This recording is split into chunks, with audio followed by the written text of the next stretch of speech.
What's going on, guys? Welcome back to Pat Outdoors. Hope you're having a great day.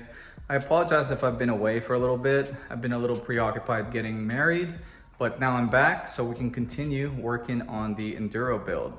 I also came home to a package sitting in front of my doorstep from Keaton from Altered Ego. I ordered one of his fork kits, so that's what we're going to be installing today. Here's everything that I got in the package. Here are the hydraulic shocks, triple tree, handlebar risers.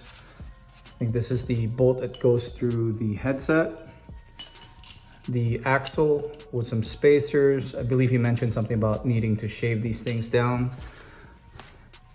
Adapter for a brake caliper. He also threw in a few other goodies. Here's a 180 mil rotor, 160 mil rotor. These look to be mountain bike rotors that have been re-drilled. Not really sure what these are. They came with it though, and some of his decals. First things first, we're gonna start off by taking the front wheel off and this worn out garbage fork off the bike. Then we'll work on assembling this and installing it.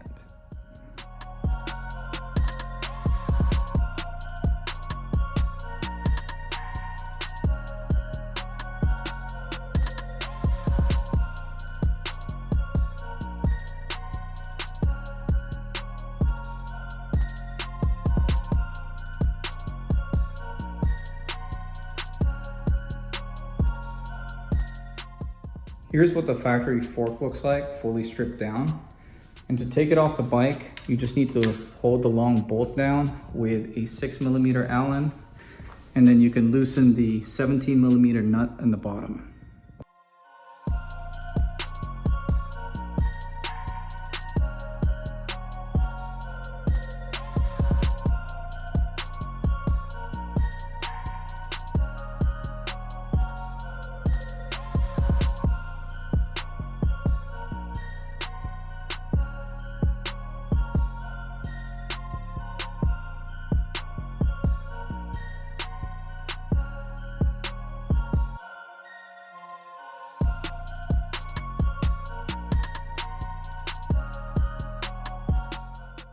Here's what the fork looks like assembled and installed. I haven't fully tightened down any of the Allen bolts just yet until we get the front wheel on and that I see that both shocks are perfectly symmetrical. Then I'll fully torque it down. The risers look a lot heavier duty than the stock ones. They're also a lot taller, which I'm not sure how I feel about yet.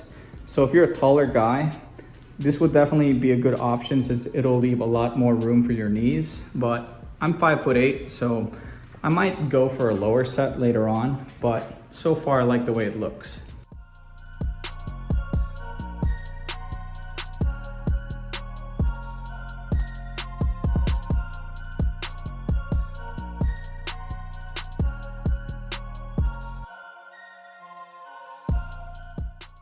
One thing I noticed is the inside of the mounting points of the fork is slightly tighter on the new fork. It is 4.4 inch, and on the stock fork it's a little over 4.5, 4.6.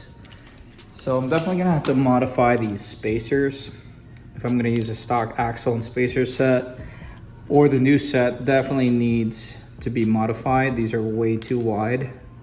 I think Keaton emailed me saying that I'm gonna have to shave the short one down, but I think you'd have to shave both those down.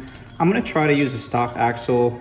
I like the idea of using a stock axle for the stock wheel, so I'm gonna modify, just slim it down a little bit, maybe shave off 1/8 of an inch and go from there.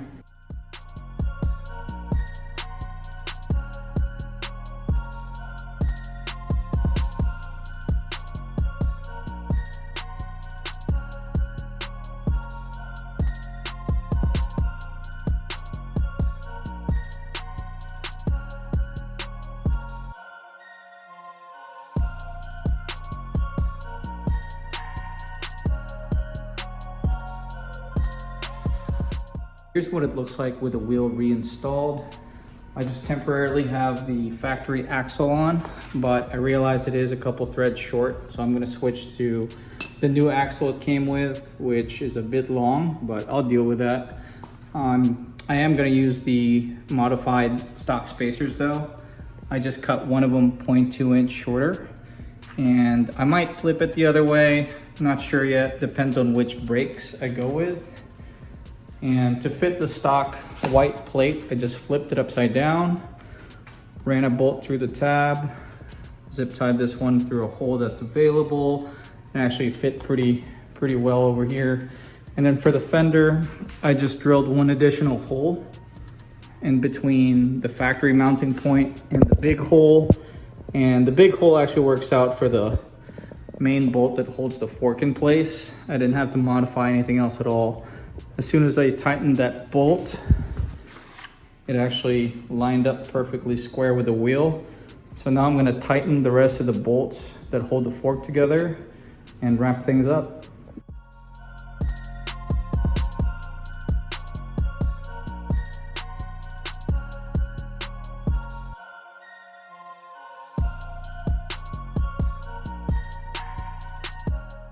This bike is definitely standing a lot taller now. I don't know if you noticed, but both front and rear tires are on the ground. It's just barely hovering on the jack stands, and the bottom of the frame is perfectly level. I'm not gonna transfer the handguards on the new handlebar just yet until I figure out what brakes I'm gonna be using, since I know I'm gonna have to be using an adapter, and this caliper, the stock one's not gonna work. I believe this is set up like a pit bike, so the bolt hole pattern is different from mountain bike brakes, so gave me this adapter to use. I think that's for the zoom brakes, which is what I have on this one.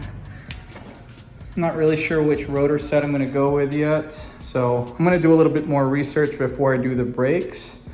But this is what we have so far. This is definitely a lot of ground clearance. The final ground clearance we ended up with is 11.5 inches, which is plenty for a Razor. It's actually less than an inch difference from my KLX, which is ridiculous considering this started off as a kid's bike. I like how the longer fork pushed the wheel forward just a little bit to make the wheelbase a little bit longer. Hopefully it handles well this way. I am gonna have to cut today's video a little short. I have to start packing since I'm leaving for my honeymoon in just a few hours. Stay tuned if you want to see me ride some scooters in Puerto Rico or ride some mini speedboats down in the Caribbean. If you found today's video helpful in any way, do me a favor and hit that like button.